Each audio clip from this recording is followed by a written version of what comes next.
panorama. Está con nosotros el doctor Carlos Rodríguez. Él es infectólogo, nosotros tenemos el placer de tenerlo con nosotros esta noche. Gracias por estar con nosotros, doctor. ¿Qué tal? Buenas noches.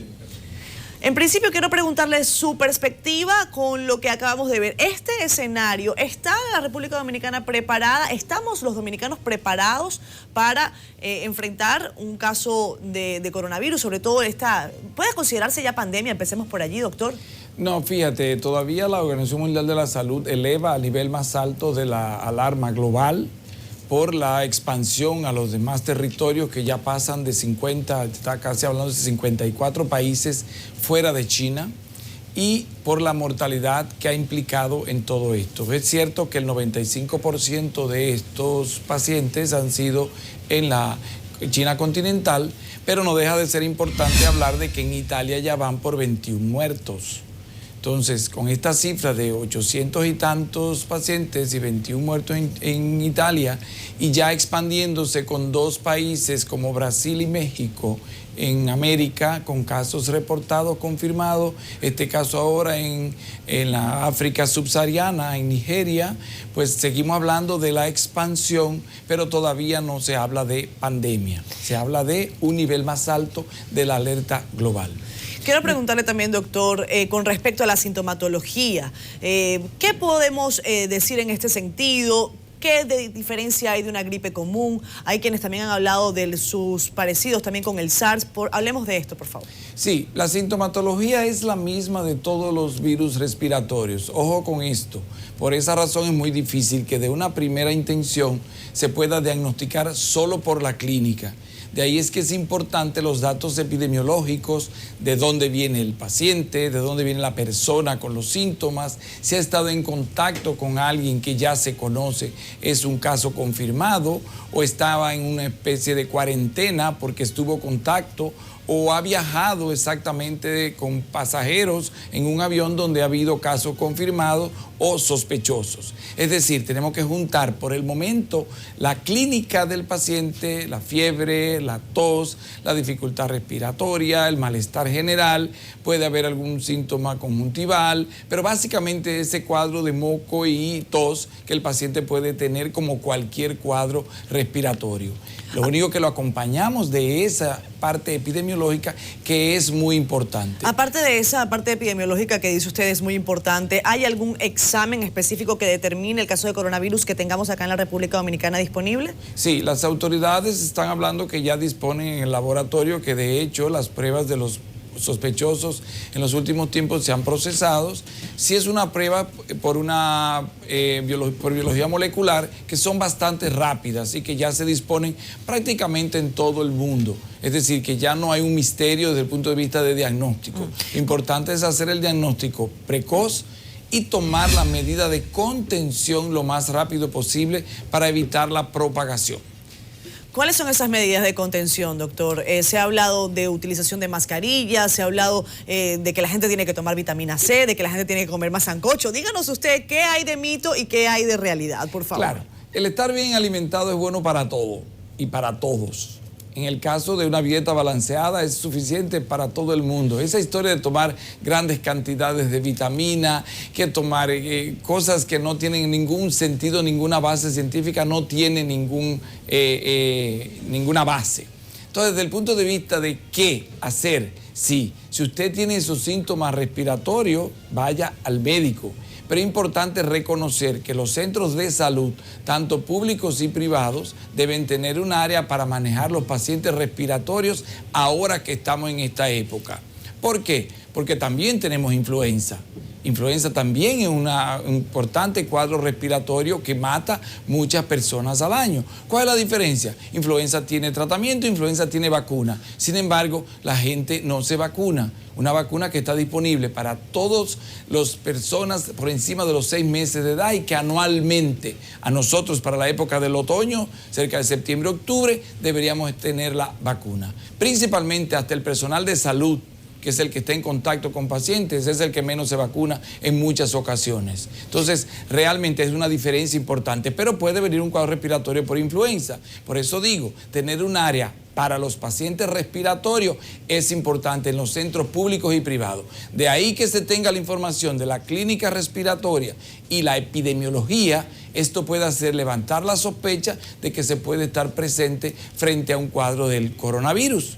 Pero eso es importante reconocerlo, que el personal que esté atendiendo estas unidades esté debidamente equipado desde el punto de vista de su mascarilla, de sus lentes, de su protección. Si el paciente lo que tiene es una simple influenza, pues no hay ningún problema, ese paciente va a pasar a ser manejado igual que todos. Sin embargo, si es un paciente que ya se sospecha, tiene la clínica, tiene los datos, tiene los síntomas y tiene esa parte epidemiológica importante, es un paciente al cual debe llamarse al Sistema Nacional de Salud, poner en contacto con las autoridades para que tenga colocado en un aislamiento en el hospital de la Fuerza Aérea de República Dominicana. Doctor Rodríguez, ¿hay algún indicio que indique que países con clima tropical, países con temperaturas cálidas, son menos propensos su población a ser afectados por el coronavirus? ¿Tiene alguna relación hasta lo que se ha investigado ahora? Igual que todos los virus respiratorios, realmente acometen más en las épocas de invierno, en las épocas más frías. Esto no quiere decir, realmente hay una circulación anual de virus respiratorios, pero en esta época del año, donde está más frío, pues vemos que realmente el pico es mayor. Para el hemisferio norte, pues el invierno corresponde para la época desde diciembre a marzo, para el hemisferio sur corresponde a la mitad del año. Entonces, es importante reconocer que son las épocas en que la mayoría de virus respiratorios acometen y producen los grandes brotes. Esto no quiere decir que en el resto del año no haya. Ahora, desde el punto de vista de clima tropical, hasta ahora hemos visto países que tienen un clima más frío. Ahora es que está llegando a América y, como voy a decir importante, está haciéndose camino al andar. Es un virus nuevo y cada día se conocen nuevas características que lo hacen diferente a los demás coronavirus inclusive y a los otros virus respiratorios. Ahora llega a Brasil, pero si vamos a pensar un poco que Brasil está en verano, Brasil Correcto. No está en invierno. Entonces, veamos cómo se comporta en el territorio brasileño, pero vemos que las medidas que se han tomado en Brasil han sido correctas, la parte del aislamiento, la parte de la contención, pues es importante desde el punto de vista de no expandir al resto de la población. Ahora vemos México, que ya tiene un caso, y vamos a ver cómo se comporta la situación en México. Y al parecer también en Honduras. En California tenemos el problema de los pacientes que realmente no tienen un vínculo directo con una epidemiología, con un paciente que han viajado, sino que han sido personas, lo que se llama una transmisión dentro de la comunidad. Y esto es importante porque si hablamos de que hay transmisión dentro de la comunidad de persona a persona, no se sabe exactamente el caso índice y puede haber más expansión del virus en la comunidad y más casos de infectados, porque no se sabe quién es. Ya van por 2 casos en California con este tipo de situación, donde no se conoce el contagio.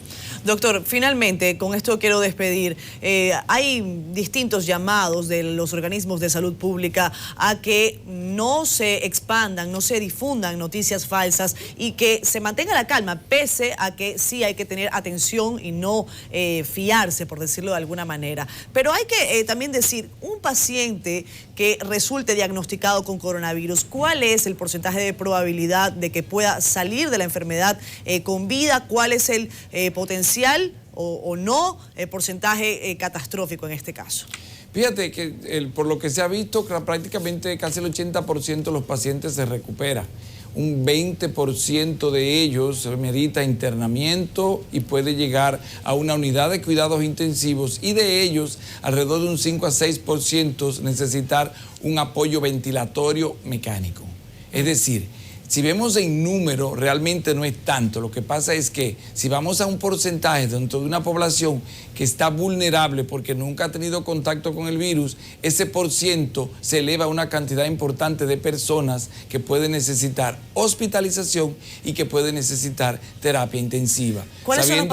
Perdón, doctor, que lo interrumpa. Sí, no, sabiendo que realmente la cantidad de camas disponibles en cuidados intensivos no es tanta normalmente, imagínate con una situación de esta, pues se hace mucho más complicado el hecho de que se necesite ese apoyo.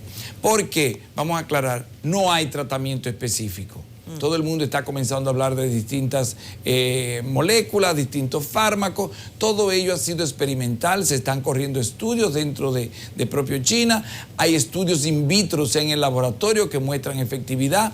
Hay algún antiviral que sí se ha mostrado importante, pero que no es una molécula disponible en el mercado. Sí. Todo esto es en fase de desarrollo. No hay vacuna, y no hay vacuna por el momento. Se habla de que comenzar en abril a experimentar algunas vacunas, pero sabemos que la implementación de un programa de inmunización o de vacunación y de la colocación de una vacuna segura amerita unos largos meses para comenzar a trabajar. Doctor, tengo que despedirlo porque el tiempo en el noticiario es muy corto. Dígame, por favor, brevemente, ¿cuál es la población que está más vulnerable? Niños, adultos, mujeres, hombres, por favor. En esto vamos a tratar de ser lo más breve posible. Algo importante que ha respetado a la población infantil. La mayoría de casos que están más vulnerables son las personas de más edad, los adultos mayores y aquellos que tienen algún problema de salud de base. Diabéticos, personas con cáncer, cardiópatas, personas con problemas ya respiratorios, problemas pulmonares, estas enfermedades inmunodeprimidas, o sea, pacientes que tienen problemas inmunológicos, ha sido la población más vulnerable. Los obesos por igual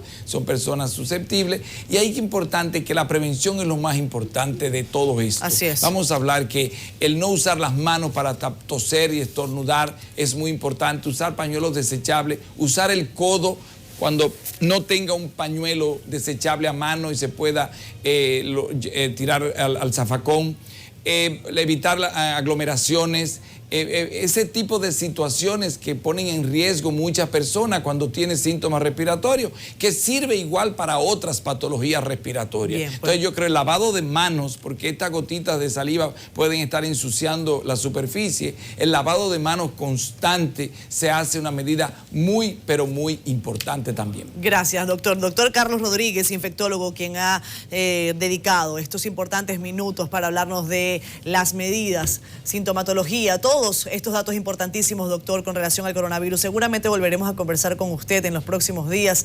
Esperemos que sea para cosas positivas, doctor. Gracias. Sí. Que tenga muy buenas noches. Hasta luego. Buenas noches.